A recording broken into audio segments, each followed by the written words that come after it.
Hey guys, Zibboyeye or just Zib is fine, and today we're looking at two era-defining movies. That era being the J-horror boom, and those movies being Ringu and its American adaptation, The Ring. Originally released as a book authored by Koji Suzuki in 1991, Ringu proved popular enough not just for one, but two film adaptations. A TV movie followed by the 1998 theatrical film we're looking at today. To distinguish the 1998 Japanese film from its American adaptation, fans and official releases usually refer to it as Ringu. To be honest, I hate calling it Ringu. It's like if someone went,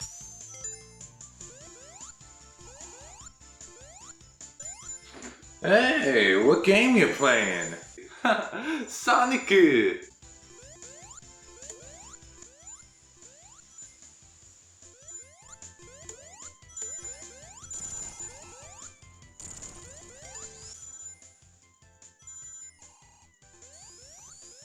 But for the sake of distinction, I'll use Ringu. Ringu was a big hit in Japan that sent waves reaching the coast of Hollywood about 5 years later in The Ring, which sent shockwaves of its own as its success inspired executives from all over to phone up Japan and nab whatever horror titles they could get their hands on. Both of these films are trendsetters, but how do they compare to each other? Well, only one way to find out, by looking at Ringu and The Ring. The plot for Ringu is as follows. Following a mysterious family death, Reiko, a reporter, investigates a series of rumors regarding a VHS tape that kills its viewer 7 days after watching it. Discovering the tape and witnessing its contents, she finds herself cursed. After her skeptical ex, Ryuji, views the video as well, the two search for the curse's origin, a girl by the name of Sadako. Things only get worse, however, when their son, Yoichi, plays the tape for himself. With 3 lives on the line, they follow any leads they can in order to find a cure. The Ring practically follows the same beats. Rachel takes the place of Reiko, Noah for Ryuji, Aiden for Yoichi, and Samara for Sadako. And just to drive home how popular The Ring was in America, there have been several times when I've been telling someone about Sadako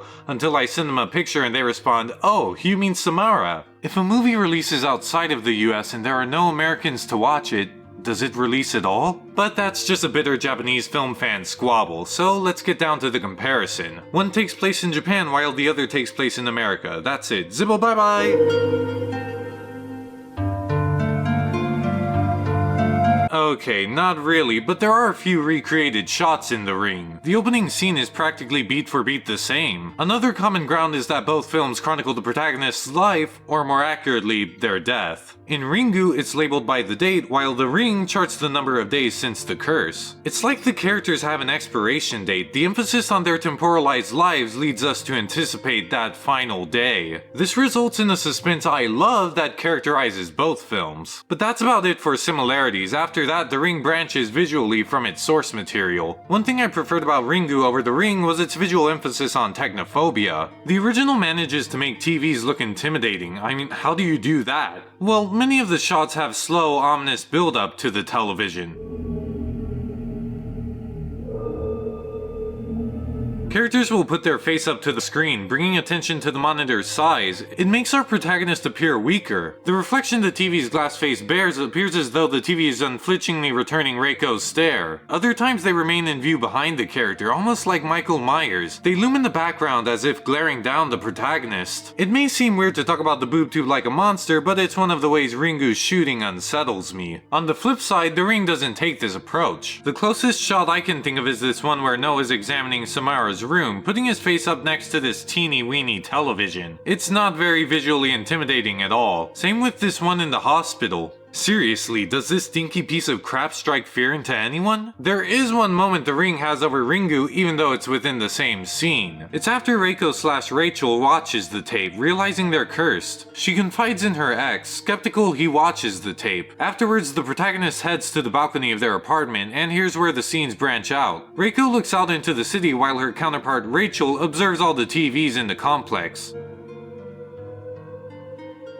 I love this. The inescapability the TVs are presented in reflects their ever-present threat from Ringu. Not to mention shoutouts to my boy I Am Weasel. Another difference you probably noticed between Ringu and The Ring is that in the latter of which, everything is green. I don't know, does dousing the film in Nickelodeon slime make it creepier? If I were to suggest an effective way to have used this, it would be to gradually increase the intensity of the filter to reflect the curse's worsening effects. But even before Rachel is cursed, everything is just as green as by the end. In contrast, the white balance is normal in Ringu. Because of this, Ringu feels more real, and this extends beyond just color settings. The ring has many more ostentatious moments, such as water seeping out of Rachel's phone, coughing up an electrode, or a fly coming out of a monitor.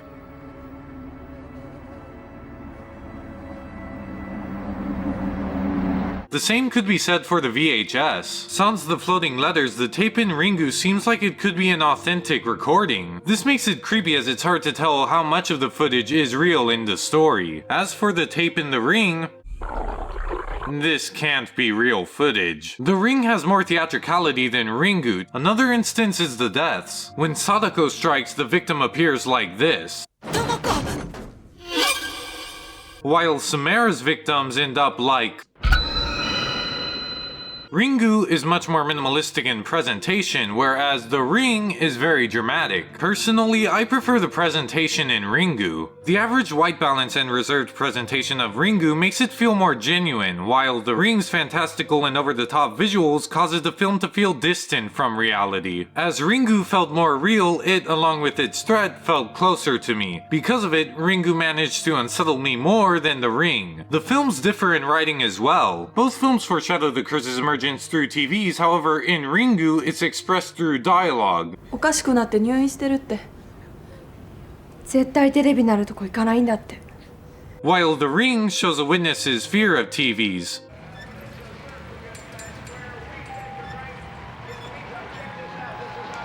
Not a huge difference, but I appreciate The Ring's use of visual rather than direct storytelling. Beyond that, the personalities of the protagonist are divergent a bit as well. Reiko is really average, she's very much designed for the viewer to easily identify with. Meanwhile, Rachel often displays arrogance. You're fired. No, I'm not. Yes, you are. No, I'm not. I'm cooking too good a story. Regarding Ryuji/Noah, the two are fairly different. Ryuji has a few smart aleck remarks. 4人死んでるのよ、同じ日に。だったらお祓いでもすればいい。 But for most of Ringu, he holds a stoic manner. Noah, however, is written with many more witty retorts. Should know more about it first. Well, isn't that why I'm here? So you can benefit from my wisdom?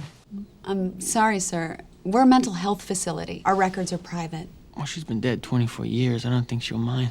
Ryuji has ESP while his American counterpart does not. Ringu gives very few lines of dialogue about it. This only really affects the plot via this scene where his ESP energy engulfs him and Reiko in this character's memory of Sadako's killing. Weird to describe, but you don't really question it in the moment. Although his ESP is more important in the sequel, Rasen, it's not very impactful to the plot of Ringu. Reiko and Ryuji are already playing detective. They could have gathered this information without invading this person's memory. Because the adaptation forgoes that extraneous character trait, Noah's character in The Ring feels tighter. Yoichi and Aiden are the most similar. They both are unexpectedly independent for a child and possess ESP. I prefer Aiden's ESP as it holds more importance to the plot, directing Rachel to Samara's room.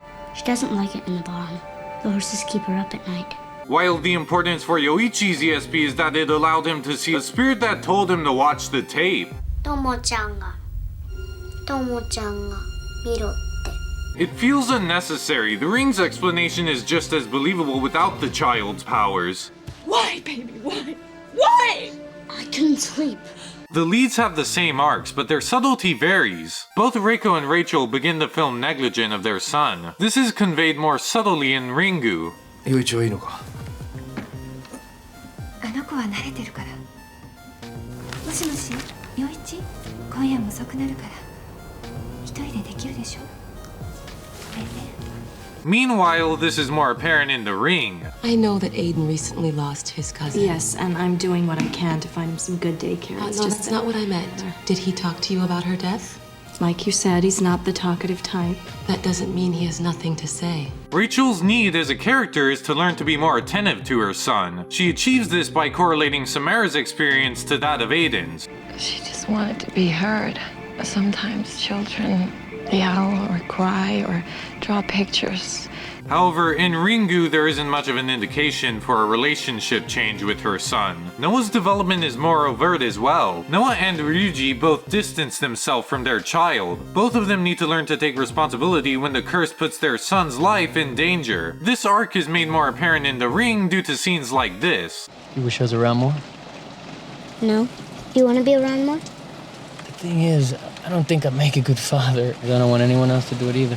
Be your father. I can understand if people prefer the subtle approach in Ringu, but in this case, I favor The Ring. Ringu's lack of focus on Yoichi's relationship with his parents made me forget about him, which is bad when his life serves as a driving force for the protagonist. The focused relationship in The Ring made Aiden far more memorable and present in my mind, meaning the stakes of his life held more weight. The last character I will address is the cursed herself, Sadako, and Samara. This is the character the most different between the two films. Sadako is a girl inheriting ESP from her mother, Shizuko. Shizuko could predict the future. She took this talent on the road managed by a man named Ikuma who would consummate with Shizuko, bringing Sadako into the world. During a show, a man in the audience claims Shizuko is a fraud, immediately dying in front of everyone. Shizuko is blamed for the crime when in reality it was Sadako. Fearing her power, Ikuma threw Sadako down a well where she would become sealed until death. Now let's look at Samara's backstory. After a series of miscarriages, Anna and her husband Richard adopt Samara. Unknown to Samara, her powers start haunting the family, causing Richard to banish Samara to live in the barn. Being awoken by horses every night, Samara uses her power to drive the horses into the sea. Putting a stop to it, Anna pushes Samara down the well that would become her tomb. In terms of backstory, I consider Sadako and Samara equals. Unlike Samara, Sadako kills a person, making her appear more malevolent. However, Samara had a wider range of terror, as illustrated by the responses of some of the town's inhabitants. See, when you live on an island, you catch a cold.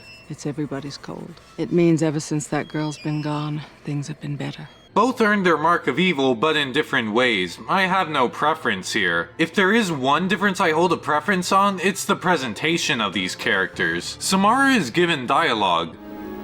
Can I see my mommy? Not only that, but in the final scene, the film shows her face. However, in Ringu, neither does Sadako speak, nor do we see her face in full. All we see is a single eye beneath her hair, which even looks inhuman due to the lack of eyelashes. Hearing Samara's voice and seeing her face humanizes her, whereas Ringu obscures all that, making us question Sadako's humanity. Because of this, Sadako appears more monstrous and intimidating than Samara. No matter which story, the climax occurs at that faithful well, however the events that transpire vary. While trying to uncover Sadako's remains, Reiko, exhausted, considers throwing in the towel.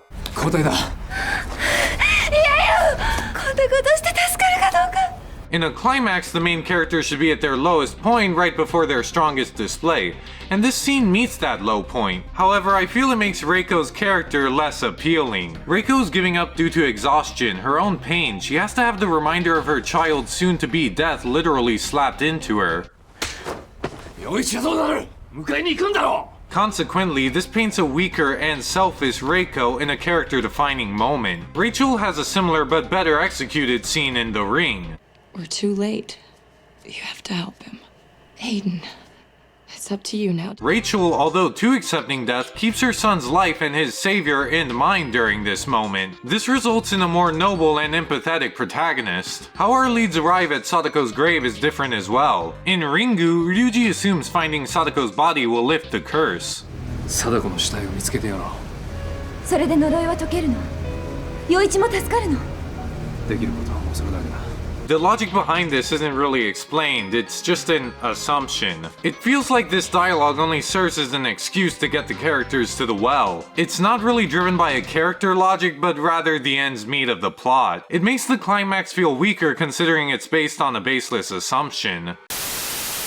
Hey guys, cutting in here to address a mistake I made in the initial video. In this video I criticized Ringu for not explaining the hunt for Sadako's body. But there needn't have been an explanation considering it fits the lore of the Onyo and Yude. If anything, my criticism only points out how much that culture flew over my head. So, with that out of the way, let's get back to the video. However, in The Ring, Rachel and Noah don't even intend to find Samara's body. The film follows Noah and Rachel gathering leads directing their investigation. This is just where one of their leads led. The plot here is driven by investigation, resulting in a more solid foundation for the climax. Not only that, but I believe it benefits the twist. Both films try to fool you into thinking the curse for everyone has been lifted. By the end, Ryuji or Noah finds the curse isn't over and is killed. It is revealed that the reason Reiko lived is because they had shown Ryuji a copy of the tape. The only way to get rid of the curse is to spread it. Both endings try to mislead you into a false sense of security, but since there's not much security to be had with Ryuji's big assumption, I believe the mislead for The Ring is better supported. I've covered everything I've had to say about these films, but what is the biggest difference to me? The Ring has a far greater emphasis on investigation than Ringu. Not to say that it's completely absent in Ringu. For example, this scene. 噴火。どこの噴火だ？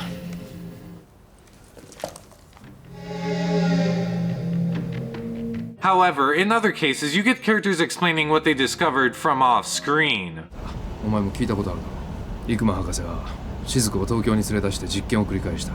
超能力の実在を証明しようとしたんだ。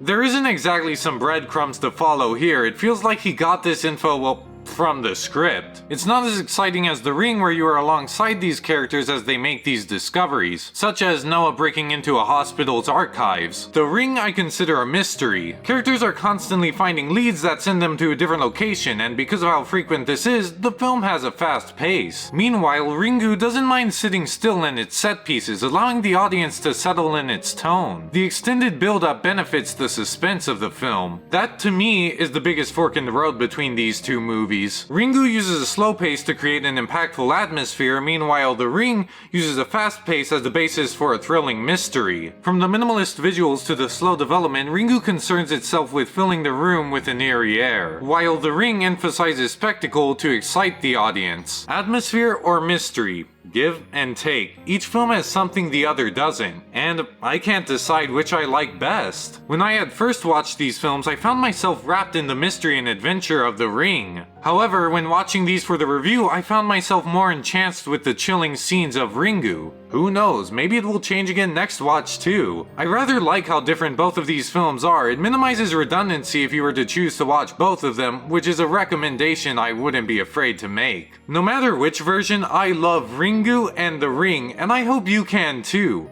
I've been Zibboyeye, and thank you for watching. Zibbo, bye bye!